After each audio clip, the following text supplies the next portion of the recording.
Hi, good morning, everybody. It's Rachel from Burn That Butter. Today is June the 15th. It is one day before my 53rd birthday. I am 85 pounds down in total, 65 pounds down since using the Lumen device. And I wanted to talk about some things that are going on with me that I kind of haven't made public as a general statement until now. I'm going to be having a heart procedure done in a week and a half on Friday, the 24th of June. I'm going to have a angiogram, probable angioplasty, and depending on what happens when they get in there, I mean, I guess it's possible that they might do some other things to me. So I'm going to go ahead and explain what all of this is about. I just think it's like crazy talk because I have never felt healthier in my life. I have been running. I've done a half marathon. I was in the beginnings of starting to train for a full marathon, things along those lines. I have been instructed by my doctor to stop running until I have this procedure done, just because we don't want anything to happen to you. Okay, well, let's give the backstory here. So, just before I turned 50 years old, and even just talking about this is just, it's all just kind of upsetting. But before I turned 50, I had the following conversation with my doctor's office. They told me, well, you're fat. Well, you're fat and you're diabetic and you have coronary heart disease in your family. You know, it's probably a really good idea to get a baseline EKG on you just so that we have that for the future. And I thought that that was, kind of reasonable. So I went and I had the EKG done, and the EKG came back as completely abnormal, which freaked my doctor's office out.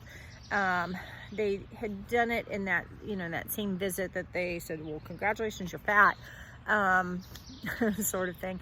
And the results were just so weird that my doctor's office, they decided, well, we don't feel like we need to send you to the emergency room right now, but we are going to send you down the street to the cardiologist down the road who is expecting you. And they're expecting you to be there within the hour. And we want them to go and check you out. And I just, was thinking at that time, well, this is bullshit. Is this a joke? Like, what's going on? I don't have a problem with my heart. But I do. And so the cardiologist there several years ago did the EKG, found exactly the same thing, was like, wow, your EKG is super weird even for me as a cardiologist. So we're going to schedule you for some more tests. We're going to have you do a nuclear stress test and, come back in like a month, and we're going to do a nuclear stress test. And they started me on some heart medicines. And anyhow, so I had all of that done. And when I had that first nuclear stress test done, they're like, oh, you have a 30% blockage in one of your arteries. And this is very, very dangerous. It's in what we call the widowmaker. It's your main artery for your heart. Okay, so if this is your heart, right? Your heart is beating. And this is your artery that lays over top, okay? This is what's normal. My heart doesn't do that. What it does do is the artery actually dips down into the heart muscle and then comes back up through the heart muscle. So not only does it do that once, but it does that twice. And so every time my heart beats, literally there's a constriction. There is a decrease in the amount of blood that flows to my heart. So when they did the original nuclear stress test, they thought that I had a blockage in my artery, and they were like, oh, we're gonna do an angiogram and an angioplasty. We're gonna basically like roto-rooter that that artery out. We're going to clean it out. We're going to give you a stent. We might give you, you know, all those kinds of things, because we want you to not have a heart attack at like any second. So anyhow, so when I went in to have the arterial punch, the cardiac catheter, angiogram, that's when they discovered that this is what my heart anatomy is instead of this. Okay, so it's pretty rare. Most people who have this anomaly will just have one, what I call dipsy doodle in their heart. And it may just be like, you know, kind of partially through, not like through all the fibers. No, mine goes like completely through all of the fibers. So there's just, you know, like a complete squeezing off of the artery. I basically shouldn't be alive, okay? The fact that I made it for 50 years with this, you know, crazy heart anomaly, nobody ever knew. And then amongst other things, they discovered that my blood flows in between the beats. So because I have this anomaly, I have higher blood pressure. All right, so my whole life I had been told, even as a little child, oh, well, the doctor must be making you nervous. No wonder you kind of have a slightly borderline blood pressure, right? Because like as a kid, I was like super slender, I was really active, all that kind of stuff. And oh, the doctor just must be making you nervous. You have white coat hypertension, and we're not worried about it. So these are things I had heard my whole life, that I have a heart murmur, which is something else. Like a lot of people have heart murmurs. That's not a big deal. That I have a heart murmur, and then I must have white coat hypertension. Well, at age 50, I discovered that I have, you know, this condition, which officially is called bridging. So I have arterial bridging, serious arterial bridging with tortuous compression ×2. The tortuous, like, is in the word torture, okay? So every time there's a beating of my heart is like torture for my heart, and there is blood flow that is cut off.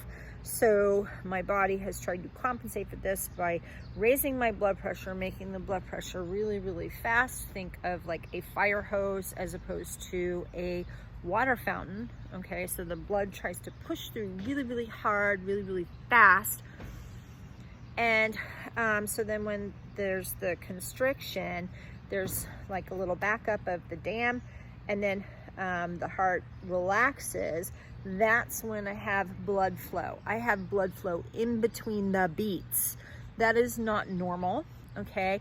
But this is my anatomy, and this is what I've been living with now for almost 1 day shy of 53 years. Okay, so let's fast forward to what happened to me. Goodness. All right, so just a few weeks ago, I went in for the cardiologist, because now I see them, you know, once, twice a year. And they're like, okay, it's been a while since we've done this nuclear stress test. Let's go ahead and do that again. And I did the nuclear stress test, and guess what? Shocker, I failed the nuclear stress test again. Okay. And I'm like, big deal. You know, I failed it before because I got funky heart anatomy. You know, I'm a medical mystery. You know, yay, sucks to be me, right? But the cardiologist was like, no, we're seeing something different on this. So we're going to send you to have a cardiac PET scan. And I went and I had the cardiac PET scan. I had to drive an hour away because, you know, even though I live in a very large metropolitan area, the Washington, D.C. metropolitan area, there are very few places that will do this particular type of test. So I had to drive an hour to go to a different facility and go and do this. And guess what? I failed that one too, right? And I failed that one with flying colors, apparently in exactly the same way that I failed it before.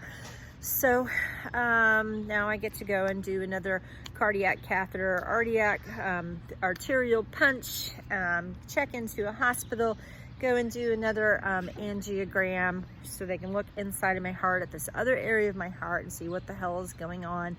And yeah, once again, it looks like maybe I have some kind of a blockage, like a different blockage. And maybe I do, maybe I don't know. But that's what's going on with me.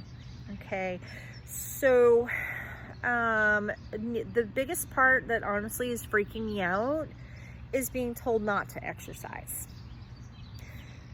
Sitting on my fat ass and not exercising is how I got fat in the first place. Okay, exercise has been a huge part of my being able to get my weight into control, get my health conditions into control, be healthier, feel better, feel more energetic, all of those kinds of things. And so that's kind of where I'm at.